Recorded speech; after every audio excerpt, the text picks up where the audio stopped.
Okay, so now we're into the meat of this thing. So we have this scene, and we're going to talk really quickly about how this scene is constructed and why it's constructed that way. I'm just going to create a new flash scene here so we can kind of see what I'm talking about. Right now we have this character, and all this is the character symbol inside of our scene here, inside of our stage. Right? And so we also have all of these other symbols here, and each of these you'll see are what makes up this character. So if I double click on this character symbol, you'll see that each of these kind of have their own layer in here. So all of these are just symbols, all of these symbols here inside of the character symbol. Okay, and so we have that, of course, for the same reason we have the bouncing ball in its own symbols. So we can animate animations on this character, and then within the scene, we can animate that whole placement of that character to move around. Okay, so what we're going to do is we're going to do a walk cycle with this character. And so to do a walk cycle, we've talked about this quite a bit, or we've talked about this in class, but I'm just going to find us a reference image of a good walk cycle just to use as reference for the different poses we're going to be using. So in this case, I'm using Richard Williams' example, and it's got some, it hasn't been 4 hours. This one. It has some good examples, it has some bad, or has some good points and has some bad points, but overall it's a pretty good example. So if I look at this, what we have here are the different poses that make up a walk cycle. There's a contact, a down, a passing pose, an up, and then another contact. Now keep in mind this contact is a mirror of the first contact, where in this contact the character's right leg is forward, and this one the character's left leg is forward. So to do a whole cycle, we have to end back up in exactly this same pose. And this is a mirrored version of that pose. So it means for a whole cycle, we have to go through all of this again with the other, like as a mirrored version of it, with the other side of the body, right? So we have to go through from this contact to another down, to another passing pose, to another up, and then back to this contact, okay? And so what we end up with is really 1, 2, 3, 4, 5, 6, 7, 8, 9 poses. And then 10 is the loop point. The other contact is the loop point. We also talked about sort of the time that it takes for a walk cycle to happen, and we're gonna do our walk cycle in about 1 second. So it's going to go through all 10 of those poses in about 1 second.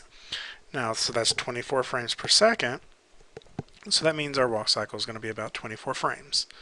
So first thing we're going to do, I'm going to go inside of my character, but I don't really want to ruin the character. So I'm going to actually replace this or duplicate this with one that if I mess up, I don't have to start all the way over from scratch, right? So I'm just going to duplicate this, and we'll call this character walk. All right. Keep in mind again that was a graphic symbol, not a movie clip. Excuse me. So I'm going to go into character walk. I'm not actually going to do it that way. The first thing I want to point out is that this is still the character symbol that is on our stage here. So I want to replace it with the character walk symbol. So if I right click and say swap symbol, I can swap it with the character walk. And so a nice thing about that is now I can double click this symbol, and now I'm inside of the character walk symbol where I want to be. Okay, so we have our timeline of all the different traits of this, or all the different body parts of this character. Zoom in here close where we can see it. And I'm just going to go ahead and start setting up my first pose, which is the contact pose. So the contact pose is the first leg forward, making contact with the ground. If a walk is a perpetual fall forward, right? The character falls forward and catches themselves, and then they push themselves forward again, sort of over top of this leg, and then they start to fall forward and they catch themselves again. Okay, so the contact pose is the pose right as the character is getting ready to catch themselves. It's where one foot is touching the ground and the other foot is sort of pushing off from behind them. So we're going to go ahead and sort of create our contact pose. And we're going to do this on frame 1. Okay, so I'm just going to go in here again using my free transform tool. I'm just going to start posing in the character to kind of be in the pose the way I want it to be. So So we get something like this. Keep in mind, I'm still looking at the reference every now and then on my other screen. You may not be able to see it, but it's probably a good idea to go ahead and look up all that reference yourself, and so you'll have that in place. There we go. If you have trouble selecting certain objects too, you can always select them by clicking on their keyframe here. So if I drag that, you'll see I just highlighted that part of the leg. Okay, so I'm probably going to say, seems a little too extreme. Sort of pull back just a little bit on both of these. And I'm actually starting with my other leg, with my in this case with the character's left leg forward, just because I think that works better because that's the first one that's forward here, and the way the original illustration was drawn. So I guess something in here. So we'll say something like that maybe. Do not want that. So I'm just kind of nudging it around. Okay, so now we have that pose. The thing that is missing now, or the next step that we need is we need the point where it's going to loop, the point where it's going to go all the way through and it's going to end at that same pose. So we're going to go ahead and put our last keyframe in, and it's just going to be a duplicate of our first keyframe. So we'll insert keyframe, and so now we have our first and our last pose. Okay, so I'm going to divide this in half, and so since we started on frame 1 and we're going to frame 25, that would actually be frame 13. So I'm going to insert a keyframe there to get my new pose. Now, what is this pose? If we look at this, it would be easy to mistake it as the passing pose, right? But keep in mind, this is only half of the walk cycle. We have to make it from here to here, and then all the way back again to another pose, which would be here again. So what I'm going to do is I'm going to create this contact pose. Okay, and of course it's mirrored because I'm starting with the other leg. But we'll use the sort of the mirrored contact pose of our first contact pose. Now, this is where a shortcut key comes in handy. It's the greater than and less than keys, or comma and period, and that'll let you step back and forth between those two keys, right? So basically, I'm just going to go in here and start working with this to try to get a roughly mirrored version of my current contact pose.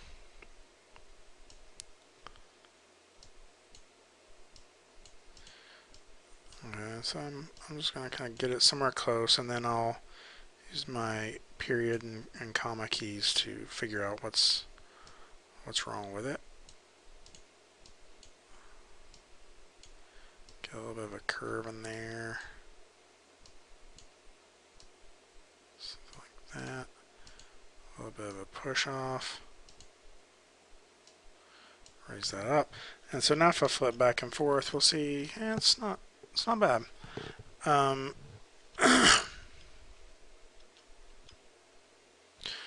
going to go ahead and lower this one just a little bit.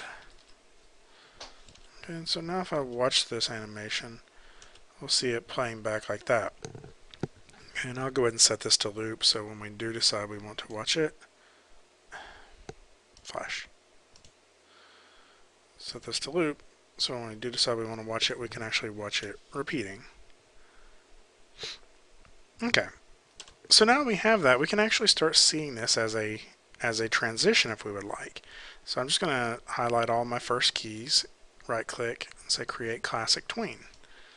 And so you're going to see that that's going to tween in between those.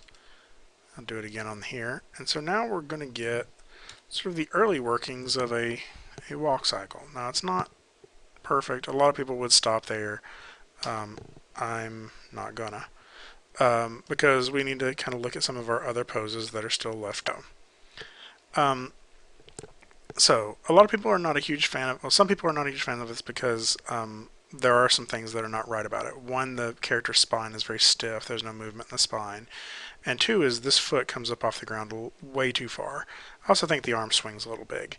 But that's the pose we're going to go for next as our passing pose. And this is the pose where the character's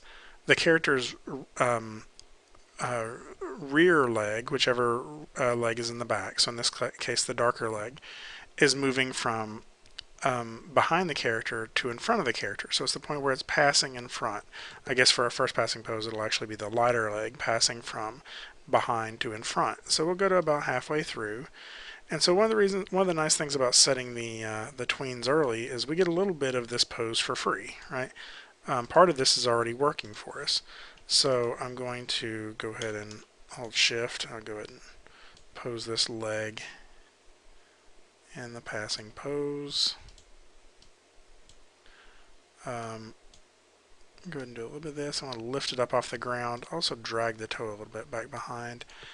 I usually like to straighten the leg a little bit. That's just me being a little bit nitpicky, and make sure that that leg is feeling sort of flat on the ground. Okay.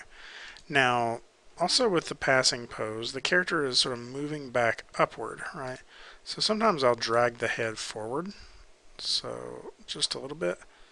And so we get, and we'll see what we're talking about with the character moving back upward in a second here. So we get a little bit of that. And so we'll go in here and we'll insert a keyframe and we'll start making the mirrored version of that pose. Now the interesting thing is, in this case, the head can be exactly the same. So I can right click on this keyframe, say copy frames. So I'm just making sure it's still recording.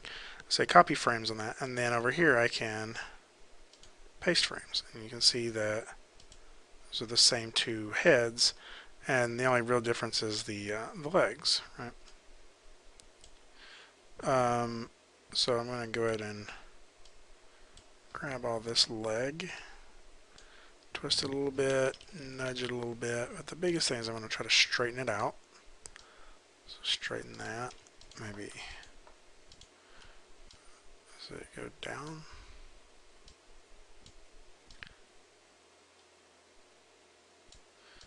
A little bit more like that. Right. Okay. And the next thing that needs to happen is we need to get this left leg into a position for the passing pose. So the upper leg goes forward a little bit. Nope. The lower leg and the foot sort of rotates back here and kind of drags behind, right? So we get that. And so now if we watch this walk, it's not too bad. So again, a lot of people would stop here. I'm not going to, because I think that we can still get a lot of weight in this. Right now the character is not got a lot of weight, and we got a couple areas where the legs are starting to break, so we're going to have to put more key poses in here anyway to clean that up. We may as well focus on the weight. So I'm going to input a keyframe right here about halfway in between those two, and this key pose is going to be our down pose. So this is where the character is sort of absorbing the weight that is coming down from the contact pose. So the thing that changes here, the foot flattens out, right? The leg kind of squashes or bends, right? Like this. And the body goes down, like pretty significantly. And so sometimes I'll rotate it forward a little bit too. And so we get that. You see how it kind of feels like that leg is absorbing that weight? Okay. And so I think there's still a little bit we can do here. Clean this up just a touch. Okay, and then maybe up a little bit. There we go. And I'm just using the arrow keys to kind of nudge this around. There we go. And so now we're going to, we're also going to look at the back leg, because right now the back leg just starts to drift forward, but I wanted to make it feel like the character is sort of pushing off from the ground. So I'll just push it back like that. maybe straighten it just a touch. Sort of flip the toe back. Maybe overall I'll just lift it up off the ground a little bit more too. And so now it feels like that foot's sort of pushing off and then flipping forward, right? Okay, so then I'll go out here and I'll do again insert keyframe. The nice thing is I get the head for free. Get copy frames, paste frames, and so then I just really have to get that that down pose. So we're going to have our character kind of absorb that weight, right? A little bit like that, and then we really got to flatten this foot out to show that it went flat when the weight was absorbed.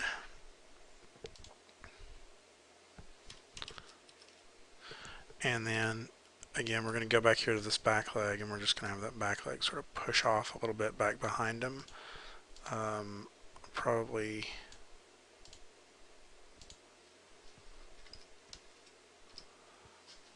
do that, and then flip that foot back a little bit. Let's see how that feels. Not bad. Okay, so we're going to do one more thing. We're going to do one more key poses to help this really work, and that's our up pose. So if I insert a keyframe, I'm going to look at our pose. The up pose is the pose right past the passing pose. The character is kind of imbalanced in the passing pose, but they push themselves forward out of balance and start to fall forward. And so they're flipping this front leg out to try to catch themselves, right? And so this is the highest pose that the character is ever in, and that's why it's called the up pose. So if we go in here, am I on the up pose? I am. So right now we kind of already have something that's close, right? So I can now just adjust this head, make that feel like it's the highest point. Again, we could always grab this thing and do some ghosting if we really wanted to see if it was or not. And so I could make that go even higher, and I could look at our overall. Yeah. So anyway, that's not really showing what we need to see. So that maybe is a little too high now. Pull it back down. And I'm going to exaggerate how up the foot is. So something like that. And that. Right. And so now the character is sort of flipping their foot out there and catching themselves, right? And so we'll just go over here and do the same thing again. Insert keyframe.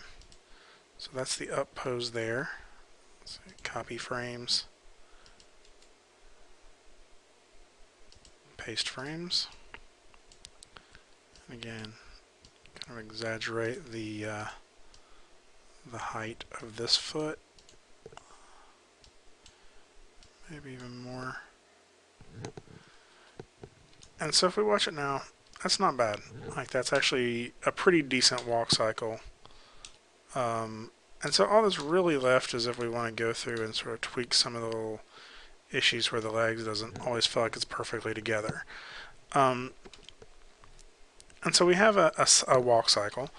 So the last thing we can kind of think of is the character's head feels a little dead. It's walking, but its eyes never do anything. So let's go in here and do sort of an eye blink on this. So if I double click on this, there's a couple different ways we could do an eye blink, but the one that I do in here is I can just right click and insert a new keyframe on frame 2. Now this is inside of the head symbol, right? And so what I'm going to do is on this frame 2, on the eyes, I'm going to swap this symbol for eye blink, okay? And so if I were to set this to loop, basically what would happen is it would play, sorry, apparently I can't just loop 2 frames, I don't know why, but, right, if I set that to loop, it's just going to sit there and flutter the eyes, right? And so if I go to my character walk and hit play, I'm going to get the same thing. It's going to just flutter the eyes as he walks. So what we're going to do, the reason it's doing that is because if I select the symbol and go in here, this symbol is set to play whatever is inside the symbol at a loop, and it's going to start on frame 1. So I'm actually just going to set that to single frame and go ahead and leave it on frame 1. Now, we could have done this before we actually started setting any keyframes on the head, had we realized we were going to, and then all of these would still be set to single frame on frame 1. But we didn't really know that was going to happen. I mean, I did, but and we don't always plan ahead for that. So sometimes it takes a little bit of this tedious one frame at a time, fix it stuff. Single frame. Okay, and now what we can do is we can pick a frame in here where we want our character to blink. So maybe it's this section here, and I can go in there and I can just set that to frame 2. Right? And so now if I watch this animation, the character is going to blink right there every time it gets to it. Now the last thing we need to think about is the fact that this character is also, it's looping, but there's actually a little hitch at the end of it. You'll see it kind of hesitates right there at the end. And that's because we have this duplicate start and end pose, the same exact frame. So if I just set a keyframe right before that last frame, that will sort of nail down our second to last frame, right? And then I can remove these. Okay, so now our animation is 1 frame shorter, but the character does a full cycle with a blink, right? And so we can watch this and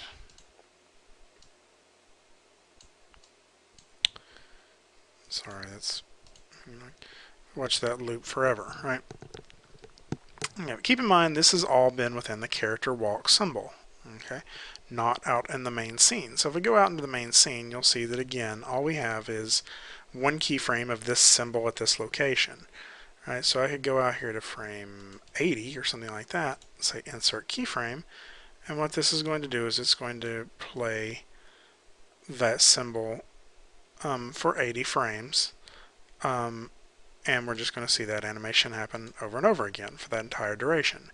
But at the same time, I can also do animation on this, so similar to animating the phone or moving the phone across the screen as the video plays on the phone. This is similar. This is very similar way of working with that. So on frame 1, I want it to be back there. It's just going to walk forever in frame 1. On frame 80, I want it to be here. And at the current way this would play, it would walk forever on one side of the screen, and then pop to frame 80, right? But if I right-click here and say Create Classic Tween, we're going to get our character just walking across our scene. Now there's still things we can do inside of this symbol.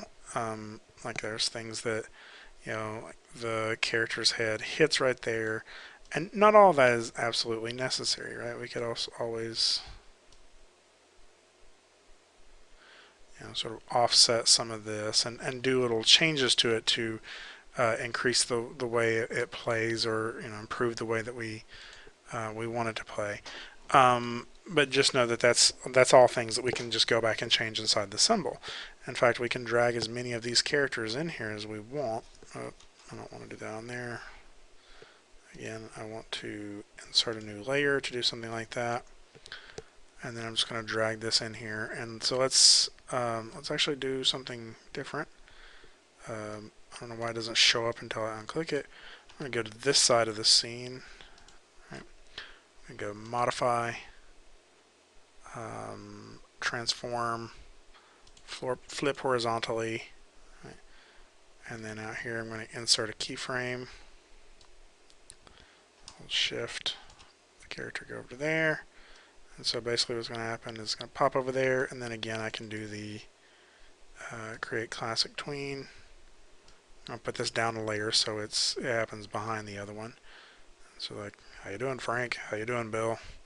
And we can even change sort of what frame this thing starts on. So instead of looping starting on frame 1, we'll start on frame 6. So they're both at different points in their walk cycle, and it doesn't feel so systematic, right? Okay, so I actually have an example of something I posted a little bit earlier, of just some of the different things we can do, or just some of the different things I did using a walk cycle and a jump that I did, just sort of playing around in class. Everything that you see in that scene probably took less than an hour, probably closer to 45 minutes. And so that gives you an idea of what, how quickly we can start building stuff with Flash, using these sort of repurposing parts of the animation. So I'm going to go ahead and press stop now, and I will upload these videos, and you can watch them, and hopefully they're helpful. Just let me know. Post on Google Plus if you have any questions about them, or send me an email if you still are confused on something and need me to clarify it even more. So I will talk to you soon. Thanks. Bye.